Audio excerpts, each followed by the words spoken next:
నటుడు ప్రకాష్ రాజ్, అదే just asking fellow అని చెప్పి మనం ముద్దుగా పెట్టుకుంటాం కదా, ఆ ఫెలో రీసెంట్గా ఒక ట్వీట్ చేశారు ఈరోజే. అదేంటంటే, ప్రధానమంత్రి నరేంద్ర మోదీ గారు నిన్న రాత్రి నీటికి సంబంధించి ఏదైతే ప్రొటెస్ట్ జరుగుతుందో ఆ ఉద్యమానికి సంబంధించి ఒక వీడియో సందేశాన్ని రిలీజ్ చేశారు. గణేష్ గోల్డ్ తాకట్టులో ఉన్న బంగారాన్ని విడిపించి కొనబడును, సంప్రదించండి 9966611144.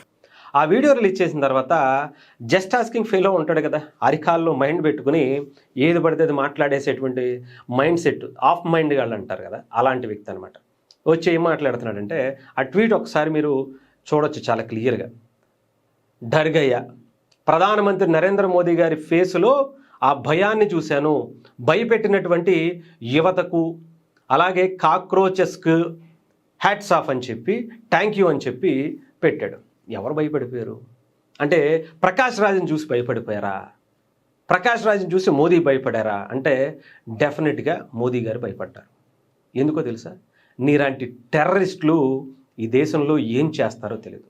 వచ్చినటువంటి అంటే విద్యార్థుల మధ్యలోకి వెళ్ళి వాళ్ళని రెచ్చగొట్టి హింస వైపు ప్రేరేపించినటువంటి నీలాంటి వాళ్ళు ఎప్పుడు ఏది దొరికితే అది, ఏది దొరుకుతుందా ఈ దేశాన్ని విచ్ఛిన్నం చేయడం కోసం, ఈ దేశాన్ని ముక్కలుగా చీల్చడం కోసం, కులాల మధ్య, మతాల మధ్య, ప్రాంతాల మధ్య విద్వేషాలు రెచ్చగొట్టడం కోసం ఏ రకంగా నువ్వు చేస్తావా అని చూస్తుంటే ఆయన భయపడాలి, ఈ దేశం కూడా భయపడాలి, ఈ దేశంలో యువత భయపడాలి. నువ్వు ఎక్కడికన్నా వెళుతున్నావంటే అక్కడ ఏ హింస జరుగుతుందా అని భయపడుతూనే ప్రతి భారతీయ పౌరుడు కూడా భయపడుతూనే ఉండాలి. Mister just asking fellow Prakash Raj.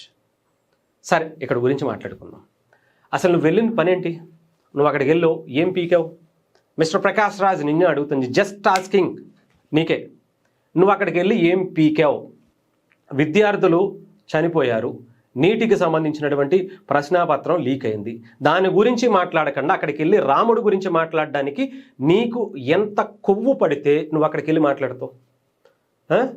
అక్కడికి వెళ్ళి చేసేటువంటి మీలాంటి పనికిమాలిన వాళ్ళందరూ అక్కడికి వెళ్ళి కూర్చుని ఎవరైతే స్టూడెంట్స్ చేస్తున్నటువంటి ఆ ప్రొటెస్ట్ని దేశద్రోహుల కింద, టెర్రరిస్టుల కింద, వాళ్ళకి అడ్డాగా ఆ ప్రొటెస్ట్ని తయారు చేశారు ఎవరు? నీలాంటి వాళ్ళు కాదా? అప్పటిదాకా 15-20 రోజుల నుంచి జరుగుతున్నటువంటి ప్రొటెస్టు కేవలం నీలాంటి వాళ్ళే. చెప్పాలంటే నువ్వే. నటుడు ప్రకాష్ రాజ్ లాంటి వ్యక్తి అక్కడికి వెళ్ళగానే ఆ రోజు రాత్రి అక్కడ లాఠీచార్జ్ జరిగింది. మీరు కావాలంటే చాలా క్లియర్గా చెక్ చేసుకోవచ్చు. ప్రకాష్ రాజ్ అక్కడ అడుగు పెట్టాడు, నాశనం అంతే, సర్వనాశనం చేశాడు అంతే. యువత జీవితాల్ని బలి చేయాలనేటువంటి కుట్ర చేశాడు. ఎందుకు అంటే, వెళ్ళాడు అక్కడ జై శ్రీరామ్ అనద్దు, మనకేం పని? అరే అక్కడ నువ్వు వెళ్ళి ఏం మాట్లాడాలి? యువత ఆవేశంగా ఉంటారు, చాలా ఆవేశంగా ఉంటారు. నీకంటే ముసలుడు కాబట్టి నీకు తెలుసు సావదు, కానీ ఆవేశంగా ఉంటారు వాళ్ళు. ఆవేశాన్ని చల్లార్చి ఆ ఆవేశాన్ని ఎక్కడ ఉపయోగించుకోవాలో అక్కడ ఉపయోగించుకోవాలి. ఎటువైపు ఆ ఆవేశాన్ని మళ్లించాలో ఆ దశగా వాళ్ళని ఉపయోగించుకునేటువంటి ప్రయత్నం చేయాలి. అంతేగాని ఆ ఆవేశంలో ఇంకా మంట పెట్రోల్ పోసి తగలబెట్టాలి, పోతే ఆళ్లే పోతారు, నాకేమవుద్ది అని చెప్పి సందెట్లో సడేమి అనుకుంటూ జంప్ అయిపోవడం కాదు. నీకులాగా చేతగాని వాళ్ళలాగా. అక్కడ ప్రొటెస్ట్ జరుగుతుంటే, అక్కడ లాఠీచార్జ్ జరుగుతుంటే ఆ రోజు నైట్ నువ్వు ఎందుకు పారిపోయి వచ్చేసావు? Mister Prakash Raj, just asking, నువ్వు ఎందుకు పారిపోయి వచ్చేసావు ఢిల్లీ నుంచి? ఆ రోజు అక్కడ తన్నులు తింటుంటే, అక్కడ దెబ్బలు తింటుంటే వాళ్ళని రెచ్చగొట్టేసి రెచ్చిపోయేలా చేసి వీధుల్లోకి వదిలేసి నువ్వు ఎందుకు హైదరాబాద్ పారిపోయి వచ్చావు? నీ ఫామ్ హౌస్లో తొంగిని ఏం పీకుతున్నావు?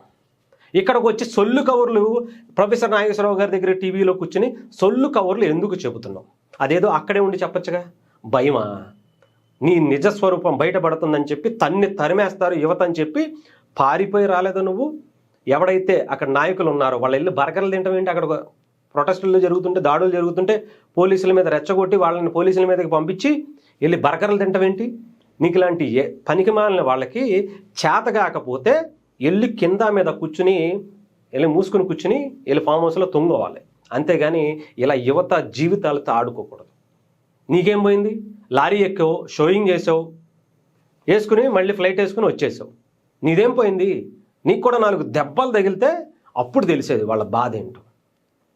వాళ్ళని రెచ్చగొట్టి కాశ్మీర్ అంశం ఎందుకు తీసుకొచ్చారు? అక్కడ ఆర్టికల్ 370కి సంబంధించి ఎందుకు మాట్లాడుతున్నారు? అక్కడ ఏం చేశారు? అక్కడ రాముడితో పనేంటి నీకు? అసలు చేత కావట్లేదా నీకు బతకటం? రాముడు లేకపోతే ముద్ద దిగట్లేదా? నటుడు ప్రకాష్ రాజ్ జస్ట్ ఆస్కింగ్ ఏంటి? నీకు పవన్ కళ్యాణ్ లేకపోతే హిందుత్వానికి సంబంధించినటువంటి మాట ఎక్కడికి వెళ్ళినా మాట్లాడకపోతే ముద్ద దిగట్లేదా చెప్పు. ఎక్కడికి వెళ్ళినా సరే ఆ స్లోగన్ తీసుకురాకపోతే నీకు ఊపిరి తీసుకొని ఇవ్వట్లేదా నీకు బాడీ. అక్కడికి వెళ్ళి చేయాల్సింది ఏంటి? ప్రొటెస్ట్. దాని గురించి ధర్మేంద్ర ప్రధాన్ రాజీనామా చేయాలి, లేదంటే అక్కడ ఉన్న వాళ్ళు ఎవరైతే దాన్ని లీక్ చేశారో వాళ్ళకి శిక్ష పడాలి, ఎవరైతే చనిపోయారో వాళ్ళకి ఆర్థిక సహాయం అందాలో, లేదంటే వాళ్ళ మీద వాళ్ళకి వెంటనే ఆదుకోవాలనేటువంటి దాని మీద ఉండాలి. అంతేగాని రాముడు ఎందుకు వస్తాడు, ఆర్ఎస్ఎస్ ఎందుకు వస్తుంది, మోదీ ఎందుకు వస్తాడు, మోదీని గోళీ వేసి చంపేయాలనేటువంటి మాటలు ఎందుకు వస్తున్నాయి, ఖలిస్తానికి సంబంధించినటువంటి వేర్పాటువాదులు ఎందుకు వస్తున్నారు, హిందుత్వాన్ని సనాతన ధర్మాన్ని కించపరిచేటువంటి వ్యాఖ్యలు పోస్టర్లు ఎందుకు? అక్కడ ఉంది 50% యువత అయితే మిగతా ఇంకొక 50%కి పైనే మీలాంటి బ్యాచ్ అందరూ చేరి ఆ 50% నిస్వార్థంగా చాలా హుందాగా చేసేటువంటి ఆ ప్రొటెస్ట్ని నాశనం చేశారు. ప్రకాష్ రాజ్, పిల్లల జీవితాలతో ఆడుకుంటున్నావు. అసలు మనిషివేనా? ఏం బ్రతుకుతున్నావో తెలీదా? ఎదిగావు, ఇన్ని వయసు వచ్చింది, ఇంత వయసు వచ్చింది, ఎక్కడికి వెళ్ళి ఏం మాట్లాడాలో కూడా తెలియకపోతే అసలు నీ బతికెందుకు ఇంకా? ఎంత నీచానికి దిగజారుతున్నావు, ఎంత దరిద్రానికి దిగజారుతున్నావో ఒక్కసారి ఆలోచించుకో ప్రకాష్ రాజ్. యువత చేతిలోకి వెళ్ళి అక్కడికి వెళ్ళి వాళ్ళని ఎంత దారుణంగా రెచ్చగొట్టావో నీ వీడియోలు చూస్తుంటేనే అర్థమవుతుంది. నీకు మాట్లాడడం చేత కాకపోతే కింద పైన మూసుకుని ఇంటికి వెళ్ళి పడుకో, తొంగో నీ ఫామ్ హౌస్లోకి వెళ్ళి సొల్లువాగుడుకు వీడియోలు పెట్టుకో. అక్కడికి వెళ్ళి యువత జీవితాన్ని నాశనం చేయాలనుకుంటున్నావా? వాళ్ళని రెచ్చగొట్టేసి పారిపోయి దొంగలా వస్తాయి. ఎందుకు వచ్చావు చెప్పు? నువ్వు అక్కడ ఎందుకు ఉండలా? నువ్వు జస్ట్ ఆస్కింగ్ చెప్పు. ఎందుకు పారిపోయి వచ్చి ఇక్కడ సొల్లువాగుడు వాగుతున్నావు? అక్కడికి వెళ్ళి కూర్చునేటువంటి దమ్ము ధైర్యం నీకు లేనప్పుడు ఎందుకు అక్కడికి వెళ్ళావు? ఏం పీకడానికి వెళ్ళావు? ఎందుకు రెచ్చగొట్టడానికి అక్కడికి వెళ్ళావు? ఇవన్నీ ఆ ప్రకాష్ రాజ్ దీంట్లోనే. నిన్ను చూస్తే చాలా భయం వేస్తుంది. ఈ దేశాన్ని ఏం విచ్ఛిన్నం చేస్తావో, నీ మైండ్లో ఏమి క్రూరత్వం ఉందో, ఈ దేశం మీద ఎందుకు ఇంత ద్వేషం ఉందో, ఒక మతం మీద ఇంత విపరీతమైనటువంటి అసలు అక్కస్ ఎందుకు పెట్టుకున్నావు ఎవరికి అర్థం అవట్లా. నీలాంటి మైండ్ సెట్ ఉన్నటువంటి వ్యక్తి ఈ దేశానికి చాలా ప్రమాదకరం. ప్రకాష్ రాజ్, నీకే చెప్పేది.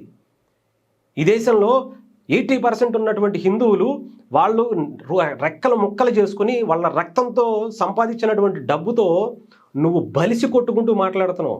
వాళ్ళు చూసినటువంటి ఆ సినిమాతో నీకు ₹1 పడేస్తే ఆ రూపాయి తిన్న ధరక్క బలిసి వాళ్ళ మీదకి, ఆ హిందువుల మీదకి, వాళ్ళ మీద వాళ్ళ సనాతన ధర్మానికి వాళ్ళు ఆచరించే ఆచారాల్ని అవమానం చేస్తూ విషం చిమ్ముతున్నావు నువ్వు.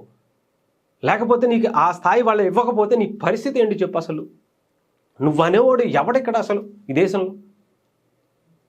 నిజంగానే భయం వేస్తుంది. ప్రకాష్ రాజ్ లాంటి వ్యక్తులు వీళ్ళందరూ తయారయ్యి ఈ దేశాన్ని ఏం చేయాలనుకుంటున్నారో, వాళ్ళ అసలు నిజస్వరూపం ఏంటో ఈరోజు ఢిల్లీ జంతర్ మంతర్ వేదికగా చాలామంది యువతకు తెలుసుకోవాల్సినటువంటి వ్యక్తులుగా వీళ్ళందరినీ గుర్తుపెట్టుకోండి.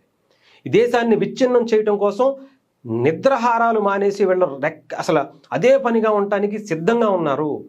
ఏదో రకంగా కులాల మధ్య, మతాల మధ్య, ప్రాంతాల మధ్య విభజన తీసుకొస్తూ, కుట్రలు చేస్తూ, దాడులు చేపించే విధంగా, ముక్కలు చేసే విధంగా వీళ్ళు ఏదో ఒక కుట్రలు పన్నుతూనే ఉంటారు. ఈ నటుడు just asking fellow Prakash Raj లాంటి వ్యక్తులు చాలామంది ఉన్నారు. వాళ్ళందరూ కూడా మొన్న ఢిల్లీలో చాలా క్లియర్గా కనిపించారు. యువత అక్కడ అంత దెబ్బలు తింటుంటే ఒక్కడు కూడా అసలైనటువంటి నాయకులు అనేటువంటి చెప్పి వాళ్ళని ముందుండి నడిపిస్తామని చెప్పిన వాళ్ళందరూ కూడా పరారైపోయారు. ఒక్కడు కూడా. ఇది ఆలోచించుకోవాలి, యువత తెలుసుకోవాలి. మిమ్మల్ని ముందు పెట్టి వీళ్ళు సందిట్లో సడేమియాలాగా దొబ్బేస్తూ ఉంటారు. ఇలాంటి వాళ్ళు నాయకులా? చెప్పు తీసుకుని కొట్టాలి ఒక్కొక్కడిని.